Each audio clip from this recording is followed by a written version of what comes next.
మన ముకుంద జ్యువెలర్స్ కొత్త బ్రాండ్ పూర్వి అందమైన 18 గ్రామ్స్ బంగారు ఆభరణాలు అందుబాటు ధరల్లో. వివరాలకు సంప్రదించండి. నమస్తే అమ్మా. నమస్తే అమ్మా. అమ్మ, మనకి మార్గశిర మాసంలో గురువారాలకి చాలా ప్రత్యేకమైన స్థానం. అవునమ్మా. లక్ష్మీదేవిని పూజిస్తాము. మార్గశిర మాసంలో ఇంత విశిష్టత ఎందుకు వచ్చిందమ్మా గురువారానికి? మాసానం మార్గశీర్షోహం అన్నారు భగవద్గీతలో. అంటే అది మాసాలన్నింటిలోకి ప్రధానంగా నేనే అని చెప్పాడు కదా కృష్ణుడు. అంటే కృష్ణుడికి లేక విష్ణువుకి ప్రీతిపాత్రమైందని. అందుకని ఆయనకి ఇష్టమైనటువంటి రోజుల్లో లక్ష్మీ వారాలకి ప్రాధాన్యం ఉంది. గురువారాన్ని లక్ష్మీవారం అంటారు చాలామంది. లక్ష్మి అని కూడా అనరమ్మా, లక్ష్మీవారం అంటారు. అవునవును, అంతే కదా. ఊర్లలో ఇప్పటికీ కూడా చాలా మంది గురువారం అంటారు, మీరు అన్నట్లుగా లక్ష్మీవారం అంటారు. లక్ష్మీవారం ఏది వాడినా ఇది గురుగ్రహానికి సంబంధించినటువంటిది, గురువుకు సంబంధించినటువంటిది. ఒకనొక సందర్భంలో లక్ష్మీదేవి ఆయనకి సంతానంగా జన్మించిందన్న అర్థంలో కూడా దీన్ని చెప్తూ ఉంటాం. ఎవరికి సంతానంగా అమ్మా? గురువుగా భావించబడేటటువంటి గురుగ్రహం బృహస్పతికి. దీనికి బృహస్పతి వారం అని కూడా అంటారు సంస్కృతంలో. మన లక్ష్మీవారం అంటాం, గురువారం అంటాం. మీరు సంకల్పం చెప్పేటప్పుడు బృహస్పతి వారం అనే చెప్తారు. అటువంటి లక్ష్మీదేవికి ప్రధానంగా ఉండేటటువంటి ఈ వారం కృష్ణుడికి నేనే ఈ మాసం అంతా అని చెప్పే కృష్ణుడికి సంబంధించిన అదే విష్ణువుకి సంబంధించినటువంటి నెలలో మార్గశిర గురువారాలు ప్రాధాన్యాన్ని సంతరించుకున్నాయి. ఆవిడ్ని పూజిస్తే మరింత సంతోషం అని. ఇది ఎక్కువ మన మిగిలిన ప్రాంతాల్లో ఉండదమ్మా.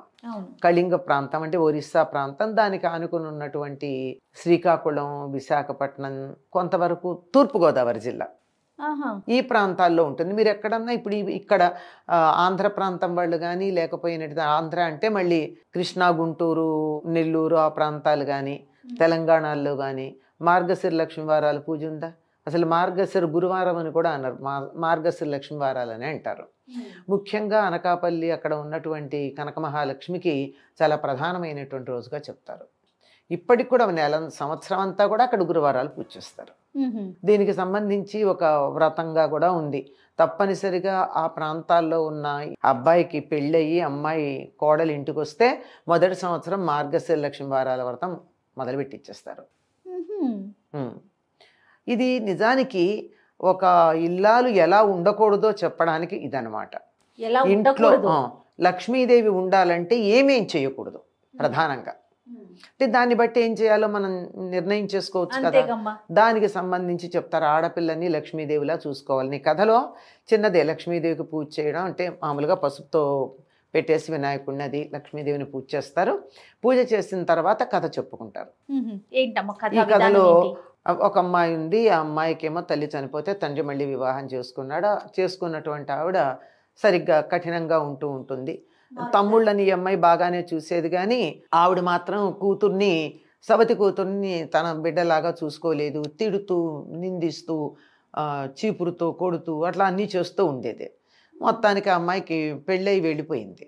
వెళ్ళిపోయిన తర్వాత వీళ్ళింట్లో దరిద్రం ఓలాడడం మొదలెట్టింది. ఆ పిల్ల వెళ్ళిపోయి చాలా దరిద్రం ఉంది. అంటే ఆ అమ్మాయి ఉన్నంతకాలం వేసి వేయకుండా ఉన్నారని కాదు, కానీ తినడానికి ఉండేది. ఇప్పుడు అస్సలు లేని పరిస్థితి. అప్పుడు పాపం తెలిసింది, తన తమ్ముళ్ళు, తల్లి, సవత్తల్లిని కూడా తల్లిలాగానే భావించుకుంది. వీళ్ళు ఇలా కష్టంగా ఉన్నారు అని చెప్పి వచ్చింది. వచ్చి మీకు ఇది పోయే మార్గం చెప్తాను, ఈ దరిద్రం పోయే మార్గం, ఈ 4 వారాలు మార్గశిర గురువారాల వ్రతం అది చెయ్యి పిన్ని, నీకు తగ్గుతుంది అని చెప్తుంది. సరే, దాంట్లో నియమాలు ఏమిటంటే గురువారం నాడు తెల్లవారేటప్పటికల్లా ఇల్లు శుభ్రం చేసుకుని తాము శుభ్రంగా ఉండి జాగ్రత్తగా ఉండాలి. అమ్మవారిని పూజ చేసుకోవాలి. సాయంకాలం భోజనం చేయాలి. ఇది లెక్క. ఉపవాసం ఉండాలి. దానికి శుచిగా ఉండాలి. కొన్ని ఆ నియమాలు, ఒక్కొక్క నియమం ఎక్కడ మనకి తెలుస్తుంది. అలా అంటే మొదటి వారం సరేలే డబ్బు వస్తుంది కదా అని చెప్పి అనుకుని వాళ్ళు అనుకుంటే, ఆ గురువారం పొద్దున్నే ఈవిడ లేచి కూర్చునేటప్పటికల్లా ఏం చేస్తుంది, తెల్లారేటప్పటికి పాత చీరలు కుట్టుకుంటూ కూర్చుంది ఈ తల్లి. ఇంకా ఆ వారం పూజకి పనికిరాదు. పొద్దున్నే పని చేస్తే తెల్లారేటప్పటి చేయకూడదు కదా. ఇవన్నీ దరిద్రహేతువులు కదా.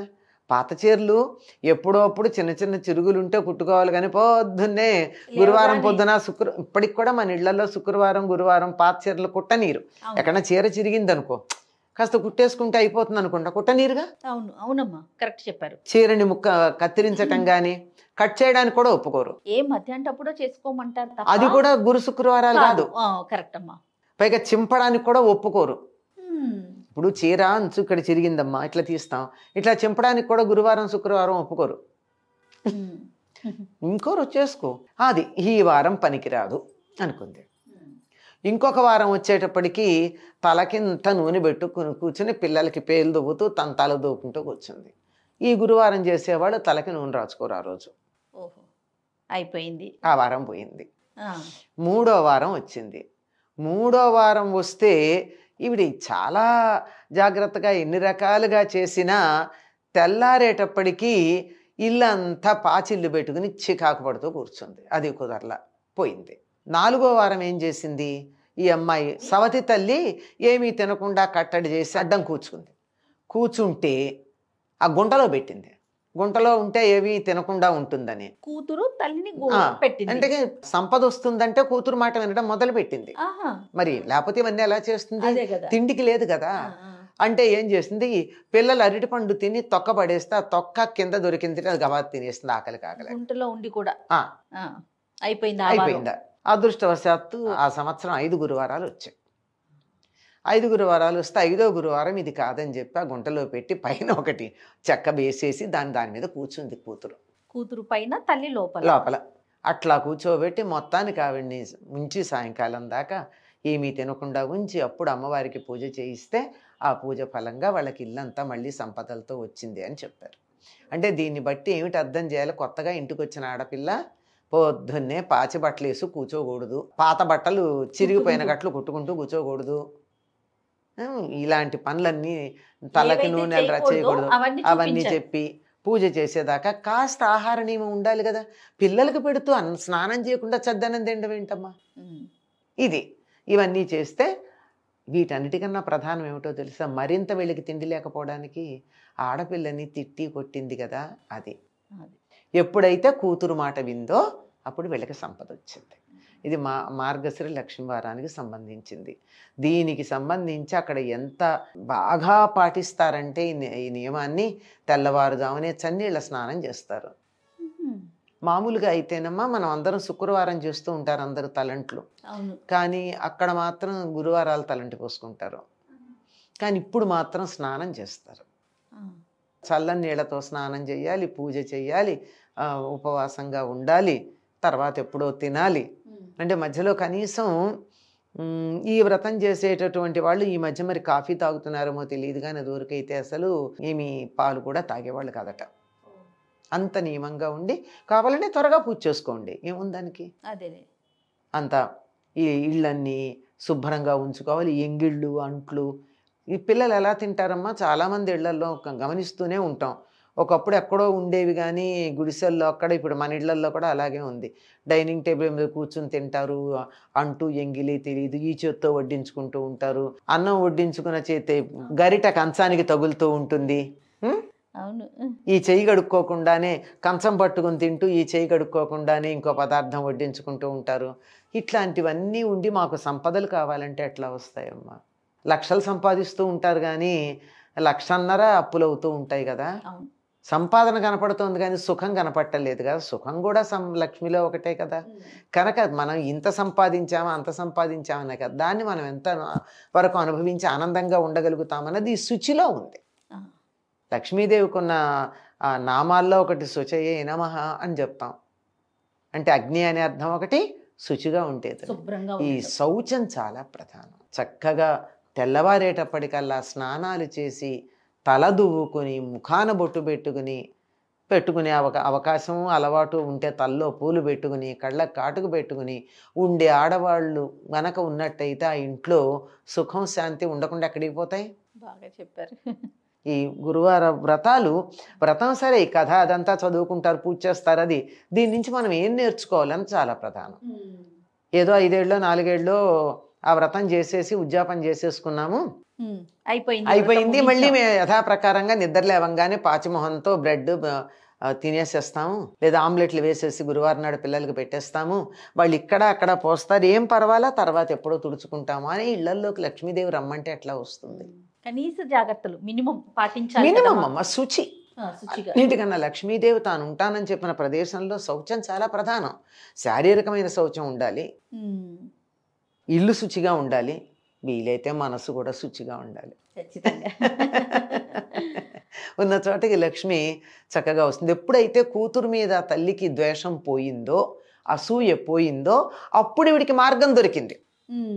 మార్గం వచ్చింది. ఎప్పుడైతే మనసు మారిందో మార్గం దొరికింది. మార్గం దొరికింది కనుక కష్టపడి కూతురు దారిలో పెట్టింది. పెడితే కూడా ఒప్పుకుందిగా, అది లెక్క. ఇది ఒక వ్రతం చేశామంటే దానివల్ల మనకి ఏమిటి ప్రయోజనం అన్నది ఆలోచించుకోవాలి.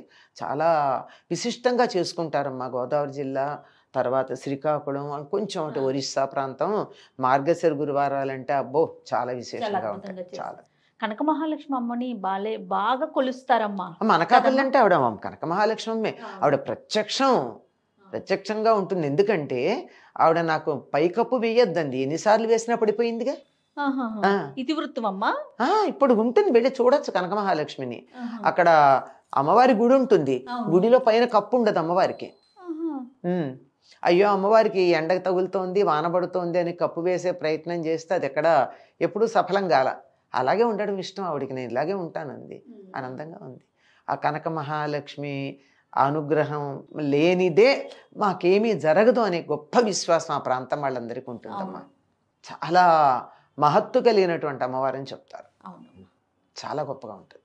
ఈ విధంగా మన మార్గశిర గురువారాల్ని లక్ష్మీ వారంగా కూడా చెప్పుకుంటాము. అసలు మామూలుగా లక్ష్మీ వారం కూడా అంటారు. అసలు వాళ్ళు మార్గశిర గురువార వ్రతం అని చెప్పరమ్మా, మార్గశిర లక్ష్మీ వారం వ్రతం అనే అంటారు. లక్ష్మీప్రదం. లక్ష్మి అంటే డబ్బే కాదు, సుఖం, శాంతి, ఆనందం, సంతోషం, ఆరోగ్యం, ఆయుర్దాయం, ఇవన్నీ లక్ష్ములే. ఇవన్నీ ఇస్తుంది అలా.